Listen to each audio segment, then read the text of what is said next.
Hindi ako basta na lang nagising isang araw at nagdesisyon sa yangin ng kabataan.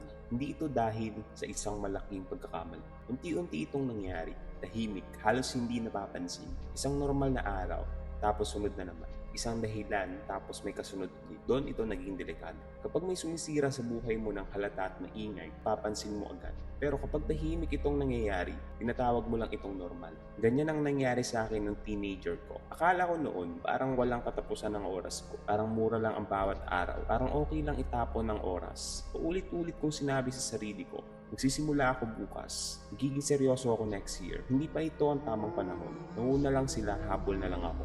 Tinrato ko ang oras na parang laging nandyan. Hindi ko naintindihan na ang oras hindi naghihintay. Hindi ito bumabagal dahil nalilito ka. Wala itong pakialam sa comfort mo. Tuloy-tuloy lang ito. Habang paunti-unti nitong kinukuha ang mga pagkakataon mo. Noon parang walang epekto ang pagsasayang ng isang araw. Parang okay lang. Isa pang episode, isa pang scroll, isa pang laro, isa pang puyat na walang kwenta. Akala ko maliit lang yun. Hindi ko alam na ang maliit na bagay na inuulit-ulit araw-araw nagiging habits. At ang habits nagiging ikaw. Napagkamalan ko rin ang comfort bilang happiness. Isa yun sa pinakamalaking pagkakamali ko. Hindi ako masaya, komportable lang ako. At ang comfort nakakaadik. Hindi ka nito hinihingan ng effort. Hindi ka nito hinahamon. Sinasabi lang nito, okay lang yan. Deserve mo to. Kaya hinabol ko ang comfort. Iniwasan ko ang mahirap. Iniwasan ko ang boring. Iniwasan ko ang hindi komportable. Mahirap mag-aral, iniwasan ko. Mabagal matuto, pinagpaliban ko. Masakit mag-training, binaliwala ko. Sabi ko, enjoy ko na lang ang buhay. Pero ang totoo, ang enjoyment na walang direksyon, nauuwi sa emptiness. Habang nagiging komportable ako, mas humihina ako. Bumababa ang kaya kong effort. Lumiit ang attention span ko. Unti-unting nawala ang drive ko. At hindi ko man lang napansin, hinahayaan ko na rin ang emosyon ko ang magdikta ng actions ko. Kapag motivated, kumikilos ako. Kapag hindi, titigil ako. Kapag pagod, susuko ako. Kapag bored, tatakas. Akala ko tama yun. Pero ang feelings, hindi yan instruction. Pansamantala lang yan. Madalas niloloko ka pa.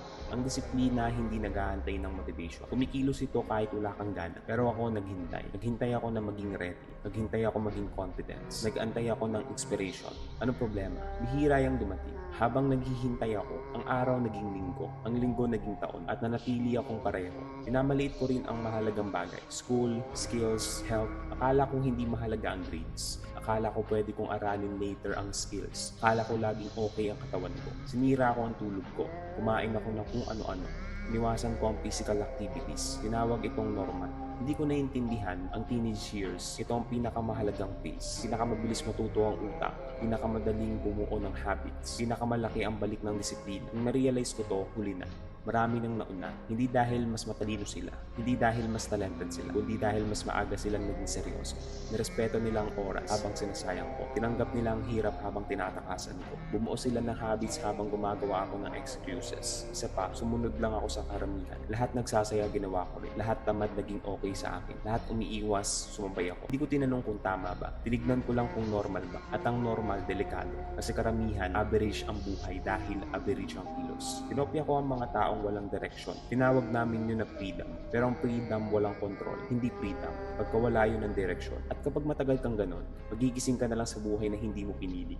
Hindi agad dumarating ang sakit. Iyon ang delikado. Walang warning, walang alarm. Marating ito sa huli, tahimik. Kapag mas magaling na ang bata sa iyo, kapag napag-iwanan ka na, kapag hindi mo naintindihan kung paano nangyari, at doon papasok ang regret. Hindi ito sumisigaw, bumubulong ito. Kapag mag-isa ka, paano kung sinubukan mo? Paano kung sineryoso mo? Paano kung mas maaga ka nagsimula? Mas masakit yan kaysa failures. Kasi ang failure, sumubok ka. Ang regret, hindi ka sumubok. At ang pinakamahirap tanggapin, walang sumira sa kabataan ko, kundi ako. Mga desisyon ko, mga dahilan ko, nakulangan ko sa disiplina, masakit yun. Pero totoo rin, powerful yun. Kasi kapag tinanggap mo yan, hawak mo na ulit ang control. Kung bata ka pa at naririnig mo to, tandaan mo, ang teenage mo hindi lang yan para sa saya. Ito ang pundasyon ng buhay mo. Dito nabubuo ang habits mo. Dito hinuhubog ang isip mo. Dito dinidevelop ang kaya mong tiisin. Ang ginagawa mo ngayon, magdesisyon kung anong klaseng buhay ang haharapin mo. Magdesisyon kung anong klase ng buhay ang haharapin mo. Mahirap ang buhay kahit ano pa.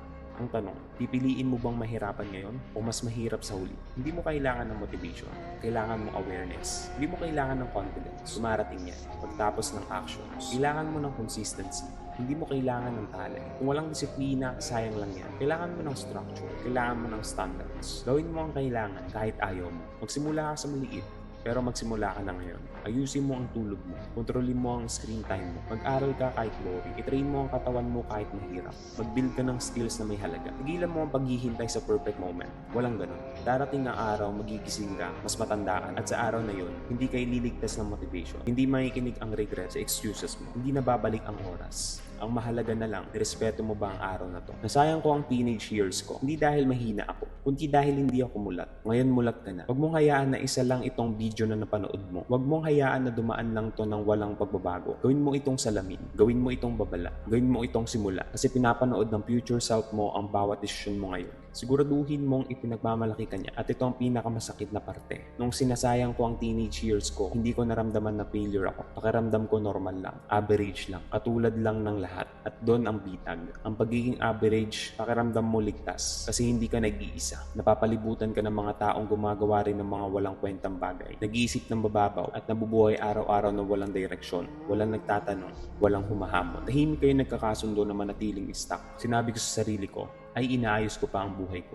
Pero ang totoo, tinatakpan ko ang responsibilidad. Natatakot akong mag-commit, natatakot akong mag-fail, natatakot akong sumubok. At malaman na hindi pala ako kasing special lang iniisip ako. Kaya imbis na i-risk ang failure, pinili ko ng stagnation. At ang stagnation mas masahol kaysa failure. Kasi ang failure may tinuturo, pero ang stagnation wala, kundi regret. Mas pinili ko mag-consume kaysa mag-create, manood kaysa mag-build, mag-scroll kaysa mag-isip. Laging busy ang utak ko, pero hindi productive. Sinanay ko ang isip ko sa constant stimulation, instant pleasure, madaling dopamine. Hanggang sa naging mahirap na ang pag-focus ng matagal. Naging uncomfortable ang katahimikan. Naging mabigat ang hard work. Hindi ko napansin, unti-unti ko palang nire-rewire ang utak ko laban sa sarili kong future. Sa bawat pag-iwas ko sa effort, sinasabi ko sa sarili ko na okay lang, pero hindi. Bawat skip sa pag-aaral, bawat sayang na gabi, bawat beses na pinipili ko ang distraction kaysa disiplina, hindi lang sila simpleng choices. Mga boto sila. Mga boto kung anong klaseng tao ang nagiging ako. Ang paulit-ulit kong binoboto ang kahinaan nang hindi ko namamalaya. Ang nakakatakot, walang pupigil sa akin. Walang dumating para iligtas ako. Kasi ang mundo, wala itong pakialam kung sinasayang mo ang potential mo. Hindi ka agad pinaparusahan kapag tamad ka. Hinahayaan ka lang nitong dumulas, mag-drift, unti-unting mabulok, at darating ang kapan. Kapag nawala na ang opportunities, kapag tumindi na ang competition, kapag dumating na ang responsibilidad at na-realize mong hindi ka nahanda, doon papasok ang panic. Doon magsisimula ang anxiety. Hindi dahil unfair ang buhay, kundi dahil hindi ka prepared. Naramdaman ko yun. Yung tahimik na takot na napag-iiwanan ka na at hindi mo alam kung paano habol. Yung pakiramdam na ang iba bumoto ng disiplina habang ikaw puro excuses. Yung pakiramdam na tinraidor mo ang sarili mong potential. Sinayang ko rin ang oras ko sa mga bagay na walang kwenta. Opinyon ng iba, validation, pagiging cool, pakikisama. Binago ko ang sarili ko para mapasaya lang ang mga taong wala namang direction.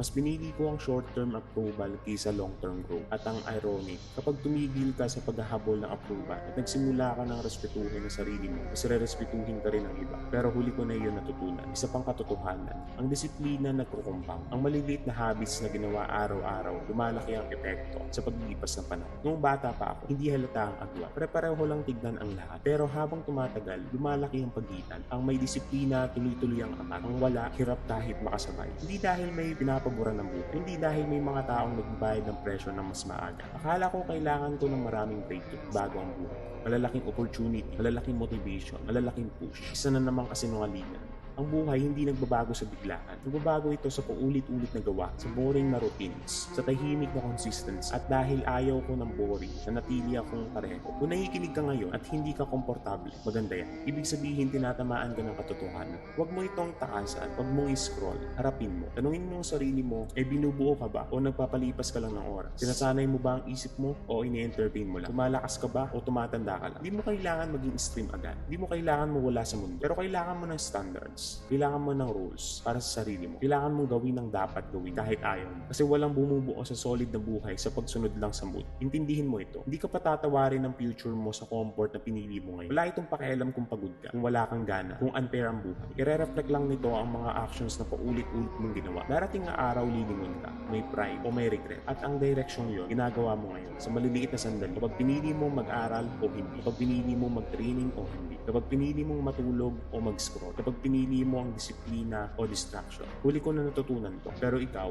hindi pa. May oras ka pa. Kung naririnig mo to, nasa panig mo ang oras. Pero kung rerespetuhin mo lang ito, gamitin mo ng tama. Huwag mong sayangin sa pag-aakalang bata ka pa habang buhay. tahimik na uubos ang kabataan. Hindi ito tungkol sa pagiging perfect, tungkol ito sa pagiging intentional, sa pagtigil ng pagtagas ng oras nang hindi mo napapansin, sa pagdedesisyon na hindi ka napabaya sa potential mo. Kasi ang nasayang na potential mas mabigat isa failures. Ang failures pwedeng ayusin, ang regrets na nanatili. Huwag mong hayaan na dumating ang araw na kailangan mong explain kung bakit nasayang ang teenage years mo. Huwag mong hayaan na maging aral lang ito, na huli mo nang natutunan. Gawin mo itong pace kung saan binubuo mo ang pundasyon mo kahit walang nakatingin. Kasi ang mundo, ginagantimpalaan ng mga taong naghahanda ng maaga. Siguraduhin mong isa ka doon.